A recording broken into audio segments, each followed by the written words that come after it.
You ever scheduled something on a to-do list and it just like kept slipping through the cracks? Like you scheduled it for one day, but you kept putting it off and kept putting it off and kept putting it off. Yep. I have one thing in mind for sure. And fun fact, I actually finally got it done this morning before recording this podcast. What was that? Balancing all of our books for Samara, QuickBooks. So like I go through the week. Oh, the accounting software. Yes, QuickBooks, the accounting software. And I like go back through and I match all the transactions and match the invoices that have been paid and all sorts of stuff. And I've been putting it off for far too long. See, I was thinking of the dishes. How we always put off doing the dishes. Yeah, we do that too. Yeah, so like dishes, it's not that hard, right? But like you keep putting it off because you got higher priority stuff going on. Right. And then it just keeps piling up. And as soon you've got a mountain of dishes, you can't find a cup. The kitchen smells bad.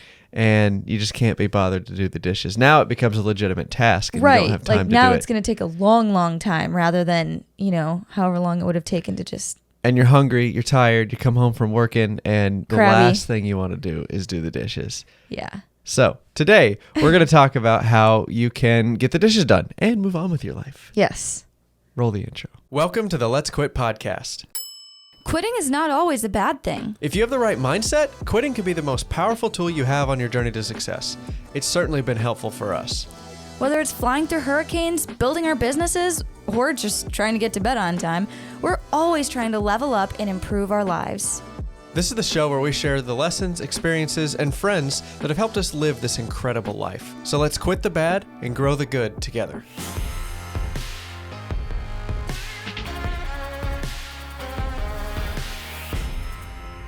All right, welcome back to our continued listeners. If you've been here for 29 episodes, almost 30, thank you for supporting us. We appreciate it. And if you're a brand new listener, welcome to the show.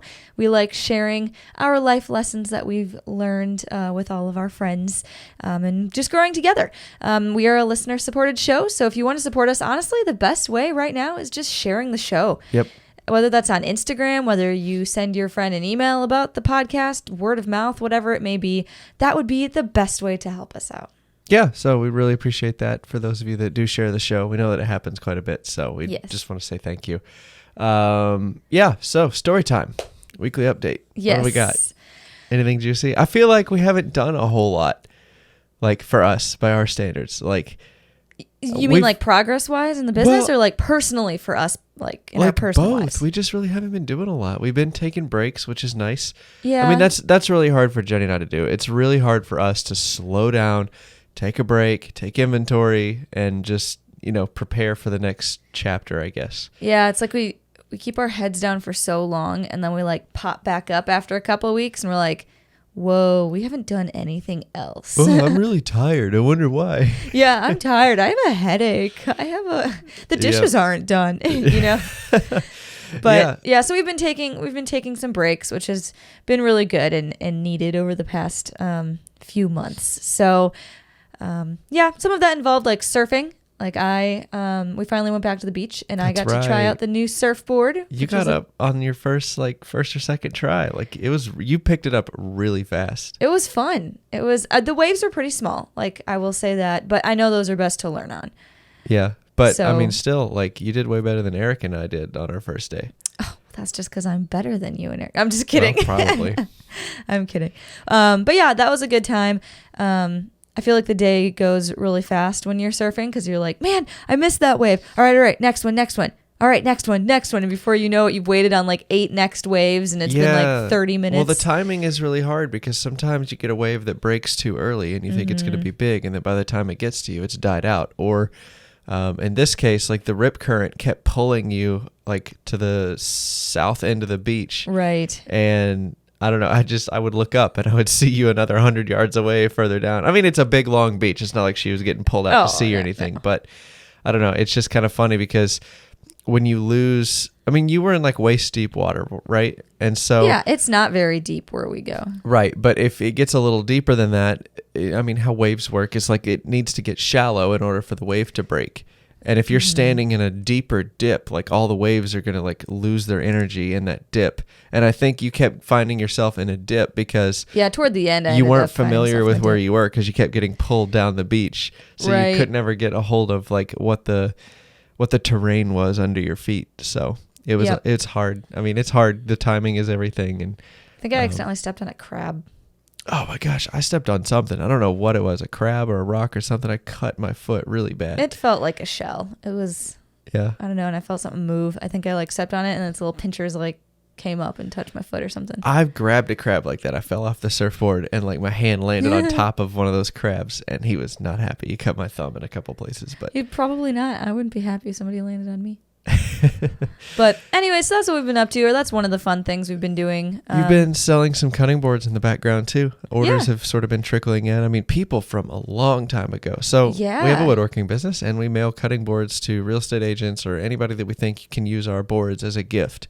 And you had a couple people this week that reached out back again that like hadn't heard from in months. I haven't heard from some of these people since January. Wow. Like I sent them a board back in January and they're like, obviously I want to put in an order, or I'd call them back and they'd say like, no, I'm not interested or whatever. And obviously I'd keep them on my list of people to like, call back and check back in on. Doesn't mean they're a burned lead just because in January they said they didn't need anything. But I had one email me back and be like, oh my gosh, I need my first cutting board. I'm like, hi. How have the past 5 months been? Right. Awesome. Oh, did you get your board? Because you never called to say thank you. Like, right. There's a couple people like that. Or you'll see like that you sent them a board and then they just never call you back. Or when you try to call them back and say, hey, did you get your free board? And like, oh, no, I haven't gone into the office yet. And you're like, cool. And then you'll find out 5 months later they follow you on Instagram. And it's like, so I take it you got your board? Yeah. Well, I mean, and we're also figuring out too, like, it's the first round of boards went really well. You sold quite a few and you did a good job. You tried a different strategy with the second round of boards is you were mailing boards to the head of the office, which we are learning, hot take, that real estate is the largest, like best kept secret multi-level marketing scheme. They're just like Mary Kay. They're just like Cutco. They're just like, I don't know, all Amway. Those pyramid like type all the things. Pyramid schemes. It's like you get tired of selling houses and dealing with people, so you start recruiting realtors, and then that becomes your job because all of these people that run the, I mean, there's a few exceptions, but like all these people that run the real estate office, they don't do homes anymore. They might do 1 or 2 homes a year for their friends or something, but they manage the office of realtors that sell homes. Which I get it, but like, man, it's so funny now that like these realtors project such a big image on social media and on their websites, and then you try to contact them and you get dimed out to one of their subordinate, like lower tier realtors. Yeah. And I don't know. I tried. Like I'm learning a lot about the career as a whole. Yeah. Yeah. Well, I mean, it's just starting to fit with all the pieces. So like when we were in North Dakota, like I tried asking because we were interested in investing in real estate one day. And so I thought about talking to this realtor that I also knew owned a bunch of real estate, and he tried to recruit me to be a realtor. So I'm slowly like putting all the puzzle pieces together of like real estate is just a scam. It's just a big multi-level marketing scheme. I'm being a little dramatic, but like I don't know. It just, that's what it seems like from the outside looking in. It's but like, we're learning like it's actually not as much as you want to like send a board or get in contact with like quote unquote the boss or like the head of the brokerage. That's actually not the best person to be talking to because they don't sell houses anymore. They're just in charge of the people that sell houses. And then when you ask, hey, who do you know that would want these boards? Who of your realtors would want to use these as closing gifts? Then they're like, I don't know, because they feel like they're either diming out the realtors or they literally just don't know because they're not in that world. Well, they make themselves so bad. I mean, we know this from the military. Like the mid-level managers are so swamped with administrative, like stupid work.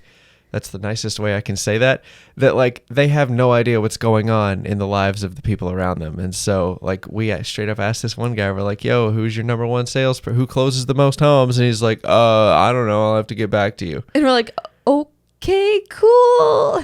But I mean, I feel like the upper level like bosses are good about inviting you to like meetings if you want to. Oh, they'll let you come into the meetings, but like how? Not like, that is super. Are you really going to reach helpful. people on a Zoom meeting when they're walking their dog on the Zoom meeting? Well, we've done in-person meetings, and it wasn't even like that profitable. So it's like, yeah, the meetings aren't the greatest option. That's another thing we're learning is like we for a while so badly wanted to get into their meetings. I wouldn't say the meetings are a bad option. I would say that you need to know going into the meeting what kind of meeting it is. Yeah. What are you trying to get out of this meeting? And you need to we need to be asking the realtors inviting us to these meetings like, yo, what's the vibe? Is this just the dog and pony show where you show a whole bunch of vendors and nobody's paying attention, or is this are people actually paying attention during this training? Yeah, because we got one meeting that was like pretty good.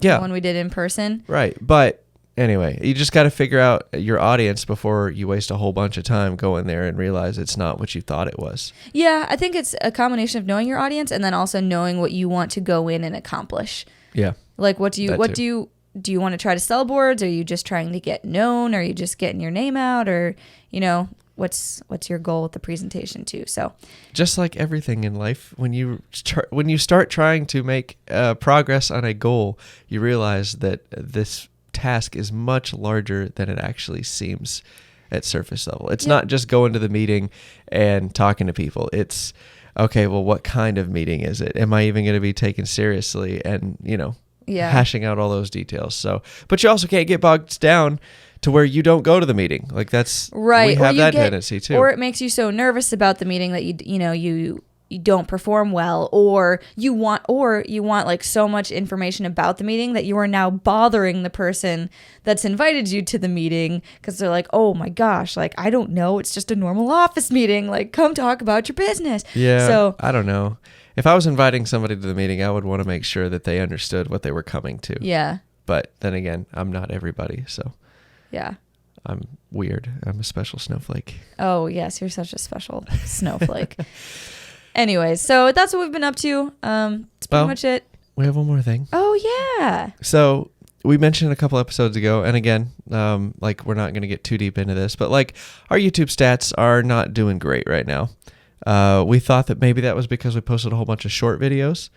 So we've been trying to get back on track with that, but we've just been spending a lot of this time, even though we said we're taking a break, just having a lot of conversations about the YouTube channel and sort of where we want to go in the future. And I feel like every YouTuber says this. They're always planning ahead and trying to think of new series and stuff. But I don't know. We've just been doing a lot of work in the background on that, just trying to reposition and envision what our channel looks like in the future. We love what we're doing right now. We want to keep doing it, but we need to expand beyond our current audience somehow, some way. Otherwise, we're going to reach that plateau because our channel is, although very helpful for the people that it helps, it is in a very narrow sub niche of not just woodworking, but people who do woodworking that also want to make money.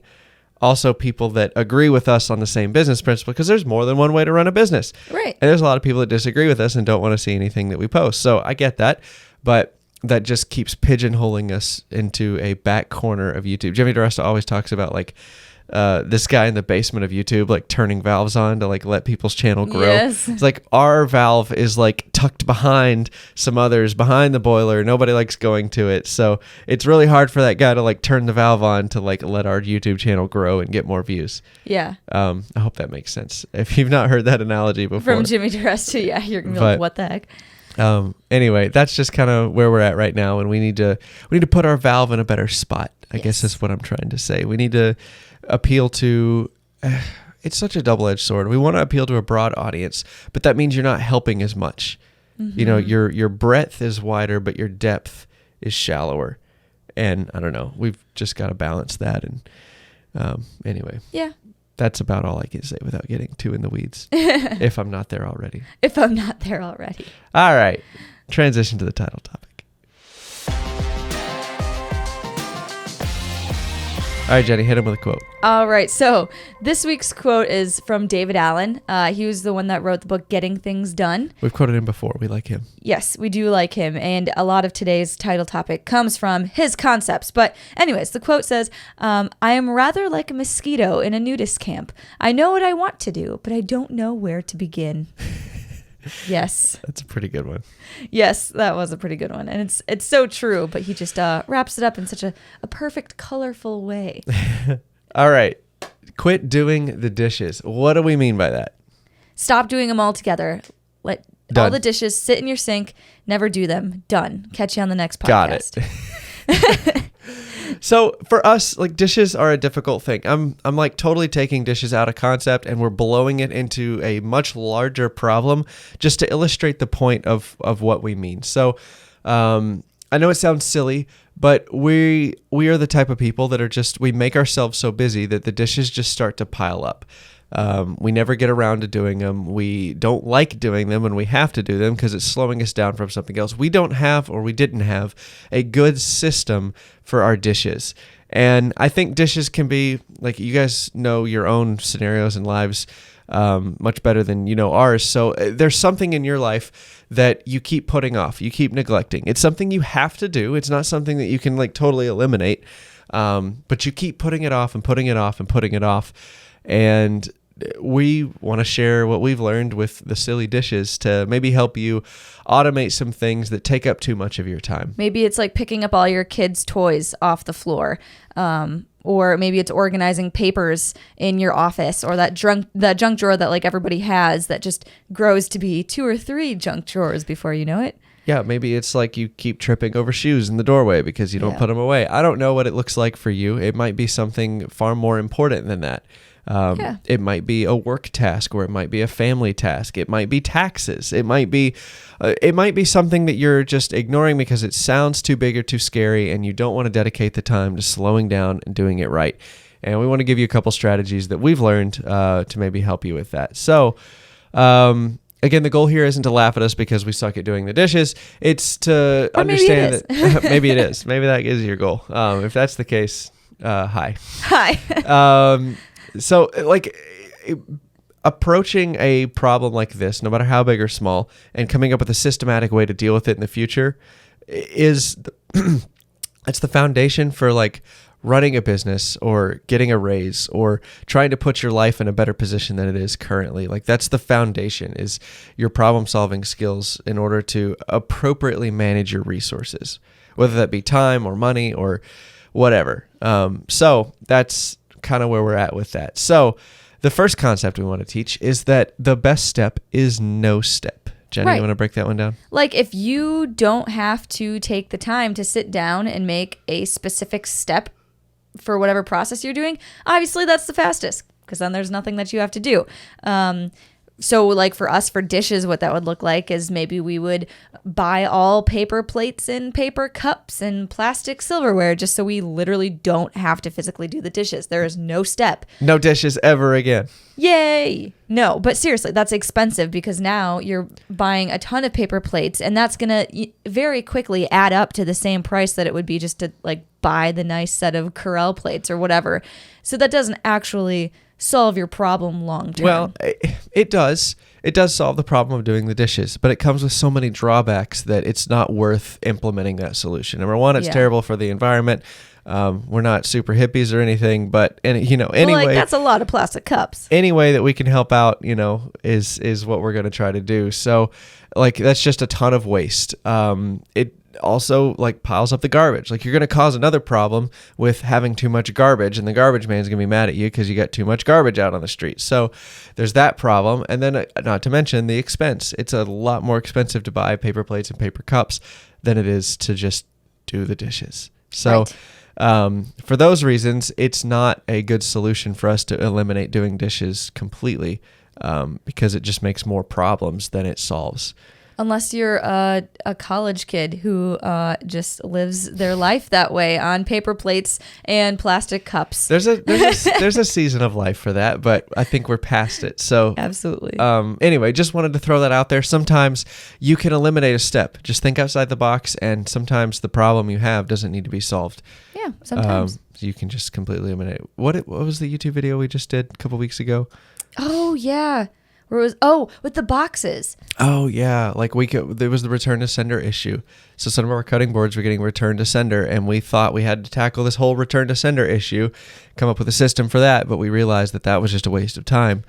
all we needed to do was double box our boxes, and the return to sender issue sort of solved itself. Right. So we could eliminate the whole process of trying to, fix our processes and adding new systems and adding more padding to the boxes. And nope. Just one step.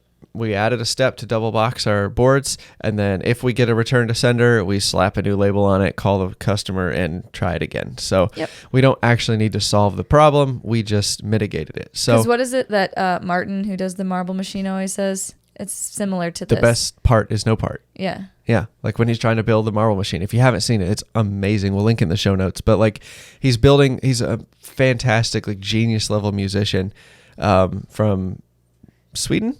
I think. Yeah. Yeah, I think it's Sweden. Anyway, he's living in France right now, building this large contraption called the Marble Machine X.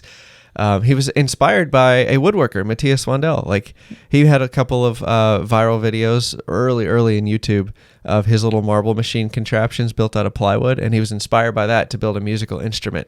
So now this sounds crazy, but like all of these marbles flow through this machine and quite literally play music. Like they are hitting. Yeah, he's got like a vibraphone set up. He's got a bass guitar that the marbles hit the strings on. He's got drums. Anyway, he's basically like a one-man band, basically, with all these marbles like falling and hitting the instruments. It's really cool. It's an awesome project. Yeah, definitely go check it out on YouTube. It is. He covers a lot of topics that, we talk about on the podcast. So if you're looking for another form of entertainment, or if you're an insomniac like me and you need something to watch mindlessly as you're trying to fall asleep, it's a really good channel. So we've actually got his poster up on the wall. That's what you see in the background sometimes in our YouTube videos. But yeah, what he's learning right now, the lesson he's learning in the last couple months on the machine is that the best part is no part. If I can eliminate parts and re-engineer it in a way where there's fewer parts, there's fewer things to go wrong. Right. So that's kind of the concept there. Right. What's the next? No, it's the next concept, Jenny. So basically, we can't live off of paper cups and plastic plates. We've determined that. So scheduling the task is next, logical solution. You're like, hey, once a week, if you have too many dishes, you can do the dishes once and be done, right? Let them pile up for the week. And then maybe on, Thursday or Friday, you just do them all. We tried this. Yeah. We did this. Like we went and bought a bunch of extra plates. We bought a bunch of extra cups, like all the same stuff. Cause we learned that lesson too. Like you don't need 13 different style of cups, because then they don't stack, they fall out of the cabinet. Again, like we're going crazy over here with the dishes, but we're using that as a metaphor or practice to solve larger problems later in life. But you got to buy all the same plate, all the same bowl, all the same like cup. That way they all nest together and they don't take up too much space. But we did this and the kitchen smelled, honestly. It got kind of gross. Well, and it's like then you get to that one day where you have to do them all, and like the rest of your schedule doesn't slow down. Yeah. Ever. It's not like, oh, well, now that you do all the dishes on a Thursday, like the rest of your schedule is automatically going to slow down to help you do that. No, not at all. Well, so that one day you had like, 30 minutes to an hour's worth of like dishes to do between unloading the dishwasher and moving everything over and hand washing and da-da-da. Well, it's also by virtue of the fact that we hated doing dishes. So doing 20 minutes of dishes of something that we hate doing just put us in a bad mood for the rest of the day. Like we noticed that like trying to film or trying to do a podcast after doing the dishes always went poorly because we hated doing the dishes so much. And I think it was frustrating because we were like, oh my gosh, now I have to put off all these more important tasks that objectively are a higher priority than doing, quote unquote, higher priority than doing the dishes so that I can go do stupid dishes. It's like, really? I'm putting off a podcast or finishing editing a YouTube video for dishes? Yeah. So again, didn't work for the dishes, but maybe scheduling it might work. You've heard us talk about this on the podcast before, like schedule everything, use a calendar app or a day planner or something and put everything in your schedule. But sometimes that might work. Sometimes it might work to schedule something once a week. That's how we clean the house and do the trash and do some other things around the house is we just schedule it once a week. But for something like the dishes where we hated doing it, put us in a bad mood and it made us counterproductive, we had to find a different solution. So our third strategy you can use. So we covered the best step is no step, try to eliminate it. The second thing is scheduling the task once a week or something might help. But the third principle that we have tried, and this one has worked, so we stopped there. This is our last technique because it finally helped us solve the dishes. Can I break this into smaller steps? Yeah. Are the dishes too big of a task? And you might think, oh, you're just being silly. Like, the dishes aren't that big of a task. It takes 10 minutes. But, it's causing a lot of problems. We can eliminate it. 10 minutes is putting us in a bad mood for the rest of the day. So is there a way we could break this into a smaller step? So we looked at the dishes as a whole and we said, okay, no part of doing the dishes takes longer than 2 minutes. Loading the dishwasher, unloading the dishwasher. Right. I mean, the whole task itself takes a long time, but it's combined of a bunch of smaller tasks, like putting something in the dishwasher. How long does that take? 30 seconds to rinse the plate off and like put it in the dishwasher. Starting the dishwasher, putting a little soap tablet in and then hitting go. That takes what, a minute? Yeah. Right. And then, well, sometimes you got to rearrange stuff because you're trying to cram it full of dishes and the door won't close. Well, that's just you. Well, anyway. So sometimes, but it takes less than about 2 minutes. And then unloading the dishwasher, because if you know where everything goes, like unloading the dishwasher takes, 2 to 3 minutes. So that's not an impossible task. And we know from our friend David Allen, who we quoted, like from his book, Getting Things Done, he's got this cool concept called the 2-minute rule. You want to talk about the 2-minute rule? Yeah. So basically, if something takes 2 minutes or less, like just do it. Just do it now and forget about it. Move on with the rest of your day, because it's not worth your time or your thought or your stress or effort into scheduling a 2-minute task, because it's like disconnected to everything else. And like, for example, if you look in Google Calendar, like I don't even know if you can schedule it task for only 2 minutes on the calendar. No, it's 15 minute segments is the smallest segment you can do. And anyway, that's just a convenient like byproduct of using Google Calendar, is that it's like, all right, if I can't make a calendar event that's short enough, then I should probably just do it now. Do it. So that's what he's saying. 2 minutes or less, like just do it. We're kind of liberal with the 2-minute estimate. I don't know, maybe we shouldn't be. But like, it's just a good concept. Don't take it literally. But if you only ever have to do it once, and it's going to take about 2 minutes to do it, just do it and get it done. Now, don't be like Jennie and I and let it run away from you. And before you know it, it's been 10 minutes. So for us, how can we turn dishes into a 2-minute task? Just do them bit by bit in the moment. So like we eat, you rinse it off, put it in the dishwasher. Yep. It adds an additional like 30 seconds to your meal. Like, because we're optimizing, we meal prep and we're crazy and like we're trying to like optimize our day for work and stuff like that. So we eat our meal prep food out of these meal prep containers, and then we rinse it out in the sink, turn the garbage disposal on if we need to, and then put it in the top drawer of the dishwasher. And we're done. That's it. We've added 30 seconds to our like time segment that's already allotted for food, and we just go on about our day and we never think about the dishes until it's time to run it. When you're the last person to put in, there's 2 little posts that hold dishes in the top sink, and it's kind of a rule between the two of us. Like, if your dish touches those last 2 prongs, then you have to start the dishwasher.